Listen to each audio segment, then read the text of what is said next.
kita nak tentukan macam mana cara kita nak tentukan center of rotation bagi satu rotation. Okey, sekarang kita ada objek dan image.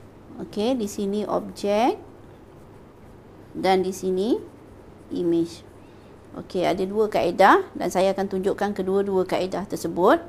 Okey, yang pertama kita boleh gunakan compasses, okey, untuk mendapatkan center of rotation. Okey.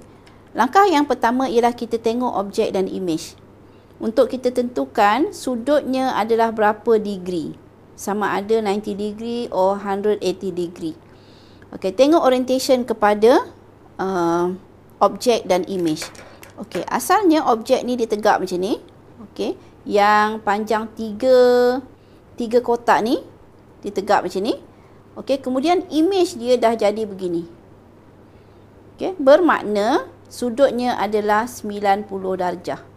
Okay, sudutnya adalah 90 darjah. Jadi untuk cari center of rotation bagi sudut 90 degrees, okay, kita boleh gunakan kaedah ini, iaitu kita cari perpendicular bisector bagi titik sepadan. Okay, katakan kita ambil titik ini. Titik pada objek sini A, sini A image. Okay, kalau sini B image, sini C image. Okey, kita ambil titik A. Jadi kita cari perpendicular bisector. Okey, kita ambil A dengan A image. Cara mencari perpendicular bisector ialah kita buat satu tanda belah sini dan satu tanda belah sini. Itu pada A. Kemudian pada A image kita buat yang sama. Okay, kalau dia tidak bersilang, maka kita silangkan dia sikit sini. Silangkan. Okay, kita lukiskan garisan. Kita dapat garisan ini. Ini adalah perpendicular bisector. Okay, untuk titik A, kita namakan sebagai garis 1. Kemudian kita ambil satu titik yang lain. Contoh kita ambil titik B. Titik B dengan B image. Okey, kita cari perpendicular bisectornya. Okey, perpendicular bisector untuk B dan B image kita tandakan belah sini dan belah sini.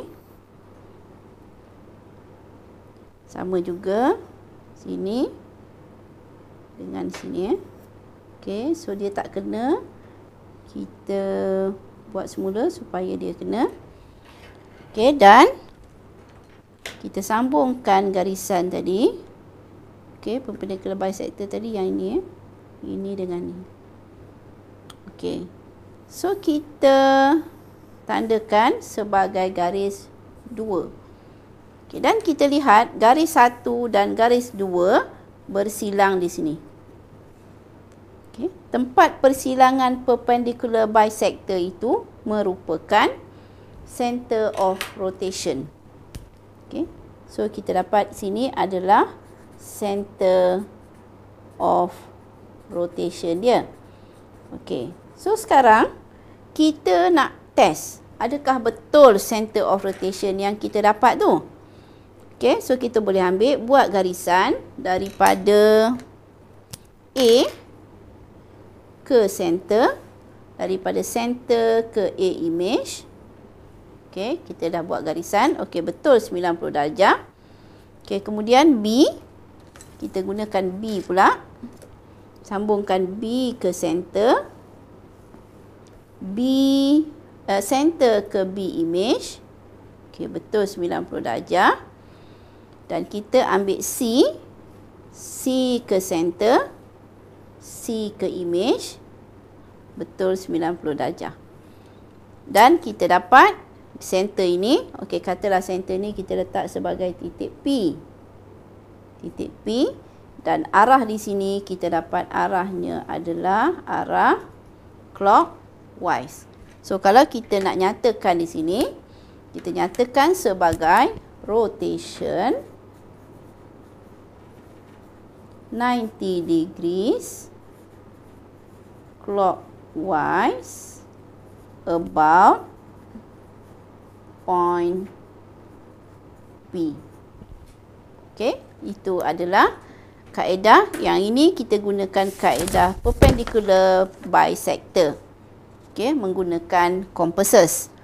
Okey, ada satu kaedah lain yang kita boleh gunakan, iaitu menggunakan triangle yang ada dalam set geometri, atau kita, sebab triangle ini adalah, kita tengok sini ini 90 degrees sudut ni adalah 90 degrees, dan kita juga boleh gunakan bucu kertas.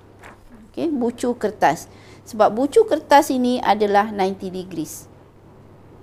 Okey. So kaedah menggunakan bucu kertas, kita boleh tengok dekat sini. Okey, katalah kita ambil, okey, ini tadi A, B, C. Dan di sini A image, B image dan C image. Okey. Ambil titik A. Titik A dengan A image. Dan kita akan gerak-gerakkan kertas kita. Gerak-gerakkan kertas sehingga kita dapat titik A berada pada satu sisi dan A image berada pada sisi yang satu lagi. Dan kalau kita tandakan, kita dapati jarak ni, jarak dari bucu ke A sama dengan jarak dari bucu ke A image. Okey, dan kita tandakan dulu. Kemudian kita test, adakah betul titik yang kita dapat. So kita ambil A ke A image dan kita dapat betul 90 degrees, dan untuk confirm, carikan titik lain B ke B image. Okey. So bila kita dah confirm, barulah kita nyatakan memang ini merupakan center of rotation. So selain daripada guna bucu kertas, kita boleh gunakan triangle yang ada dalam set geometri sama, tapi gunakan triangle sama kaedah dengan menggunakan bucu kertas tadi. Okey, iaitu kita ambil A, kita gerakkan kita punya segitiga ni, dan kita dapat bucu dia. Okey, sini dengan sini berada pada sisi, dan dapat bucu ni, dan tandakan. Tandakan, confirmkan dengan melukis objek dan image untuk dua titik. Okey, confirmkan, dan kita dapat di sini sebagai center of rotation. Okey. So itu adalah kaedah mencari center of rotation untuk sudut 90 degrees. Okey, sekarang ni cuba kita tengok contoh yang seterusnya ni. Okey. Ini A, ini B, ini C, ini A image, B image, C image. Okey. Sekarang ni cuba kita lihat. Ini adalah rotation, dan kita lihat orientasi objek dan image-nya macam mana. Adakah dia 90 degrees? A asalnya, bucu A ni ke bawah. Sekarang pada image, bucu A dah duduk ke atas. Bermakna asal dia macam tu. Sekarang bila dia dia rotate, dia jadi macam tu. Bermakna rotation ini sudutnya adalah 180 degrees. Jadi bila 180 degrees, kaedahnya tak sama dengan kaedah mencari rotation, center of rotation 90 degrees.